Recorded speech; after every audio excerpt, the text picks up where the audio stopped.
Very good morning to you all, ladies and gentlemen. We shall start the program now, so may we request you all to please take your seats.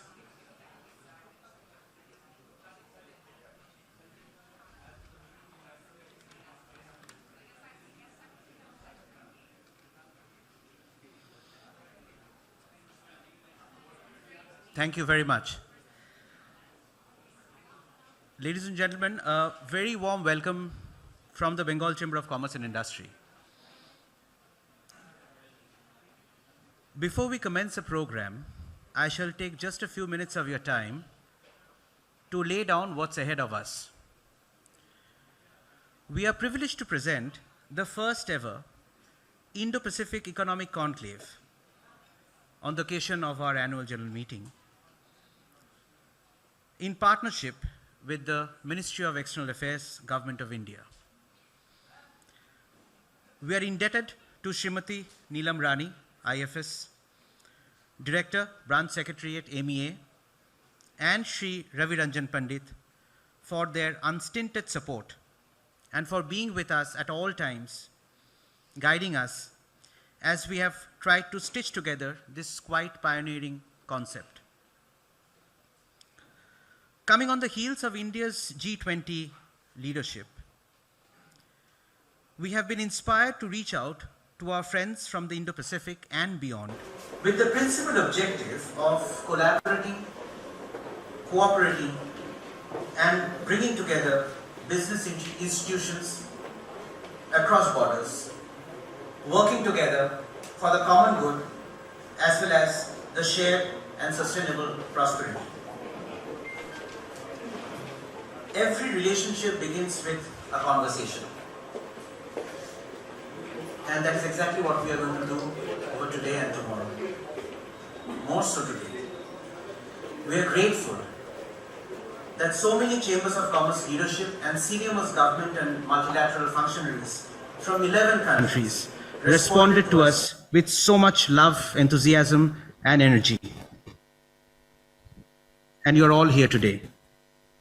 So grateful thanks for and on behalf of the Bengal Chamber of Commerce and Industry. Today it is all about listening to one another, learning, imbibing, and hoping that before the evening strikes, we can bring about a consensus on the way forward, on working together for the shared benefits for our common business ecosystem in this part of the world. The nations represented today are, and I'm going by alphabetical order. From Australia, Mr. Sanjeev Nandwani, Chapter Chairperson and Vice President, Indo-Australian Chamber of Commerce. We were also expecting Ms. Rowan Ainsworth, Consul General. Unfortunately, she is not well. From Bangladesh, we shall have in the afternoon Mr. Andalib Elias, Deputy High Commissioner.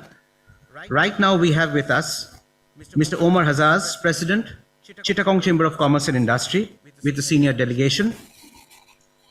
Mr. T.I.M. Nurul Kabir, Executive Director, Foreign Investors Chamber of Commerce and Industry, Bangladesh.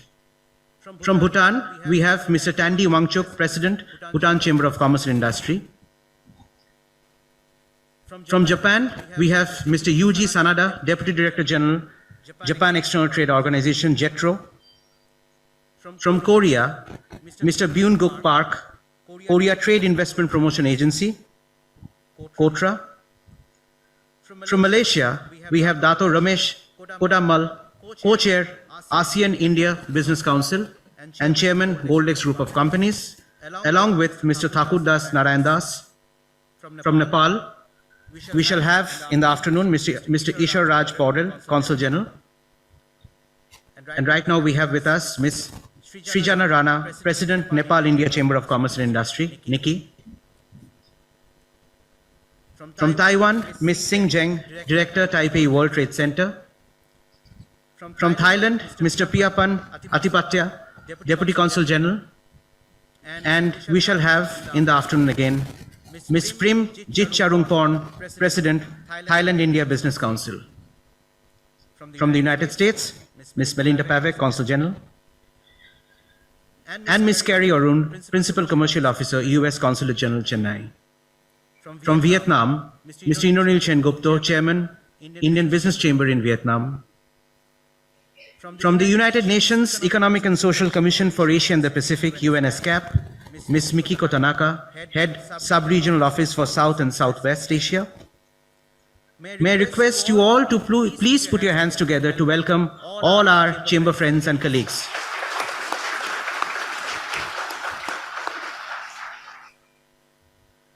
We have created a draft charter document, and this is for the afternoon, which is going to take up about a couple of hours of our time.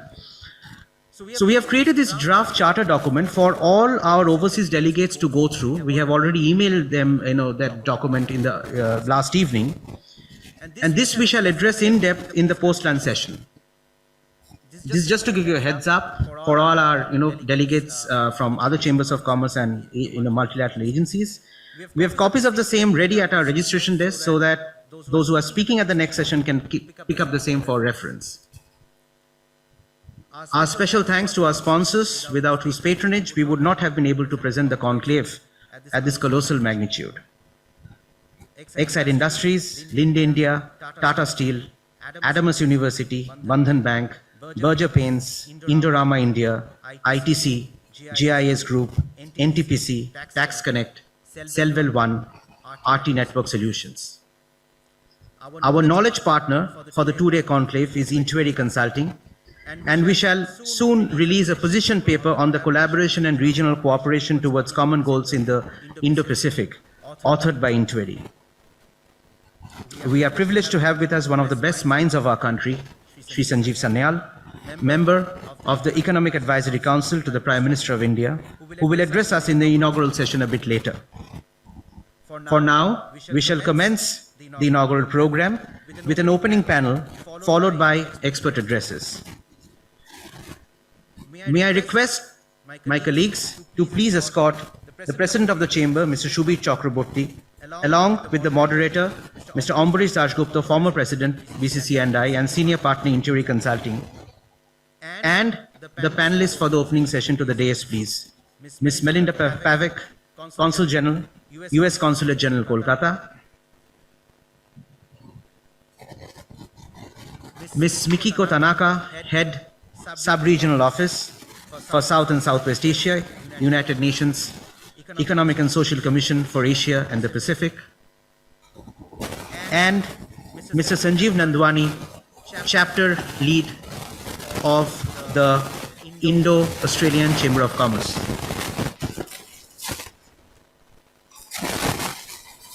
Thank you, everyone. Before I would request Mr. Ambarish Dasgupta, who's the moderator, to take forward the discussions, may I request Mr. Shubhit Chakraborty for the formal opening address. Sir.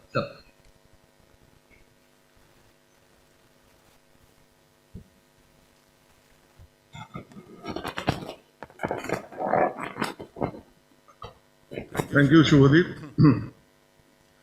On behalf of Bengal Chamber of Commerce and Industry, it is my pleasure and privilege to welcome you all to the Indo-Pacific Economic Conclave 2023, which is being held along with the annual general meeting of the Chamber. We are indeed honored and privileged to have in our midst guests and leaders from business and government from 11 nations: Australia, Bangladesh, Bhutan, Japan, Malaysia, Nepal, Republic of Korea, Taiwan, Thailand, Vietnam, and United States, apart from India. The time spent with you all and the learnings imbibed shall help us in constructing together a forum which is built on shared principles of cooperation and engagement. However, the question remains, why is Indo-Pacific region important in the first place to demand such a conclave? Each of the ASEAN and other Asia-Pacific countries considered has a distinct and important relationship with India individually, It has a total population of 2.43 billion people, which is 31.1% of the total world population today, with a combined GDP of 15.2 trillion, which is very sizable, although it is lower than the GDP of the United States. But nonetheless, it's a sizable GDP for us to address this region separately. We have been hearing a lot about Look East policy and how we should collaborate for greater prosperity and goodwill of the people living in these regions. However, the time has come to put pen to paper and thoughts to action. The mission will be to explore collaborative opportunities amongst various stakeholders, including chambers of commerce, government institutions, and others, all centered around enhancing the Indo-Pacific region's economic landscape.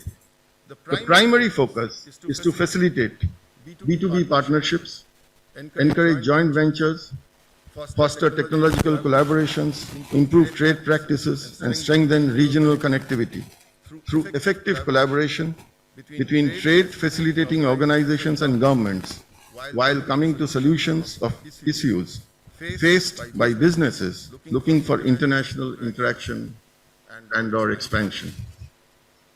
This chamber firmly believes that this is an opportune time to organize this forum with emphasis on intra-regional trade integration, bringing together Ministry of External Affairs, Government of India, embassies and consulates, chambers of commerce, and subject matter experts with exposure to East, Southeast, and the broader Indo-Pacific region. It is imperative to recognize the potential of trade and economic cooperation that exists in the collaboration among the group of countries. This conclave seeks to explore opportunities for expanding trade within the Indo-Pacific. There can be strategic focus on creating diverse task forces in areas like banking, green economy, climate change, and tourism, fostering economic diversification and sustainable development while addressing the associated challenges. Furthermore, plans to facilitate essential trade-related processes such as certificate of origin issuance, visa clearance, transportation connectivity improvements, and enhanced networking among participating countries will be discussed. These initiatives collectively aim to promote inclusive, sustainable, and resilient economic development across the Indo-Pacific region, fostering cooperation, mutual benefit, and peace and security. I welcome all of you once again to this conclave, and I'm sure along with you, I shall also be looking forward to a day full of fruitful engagements and discussion. Thank you all.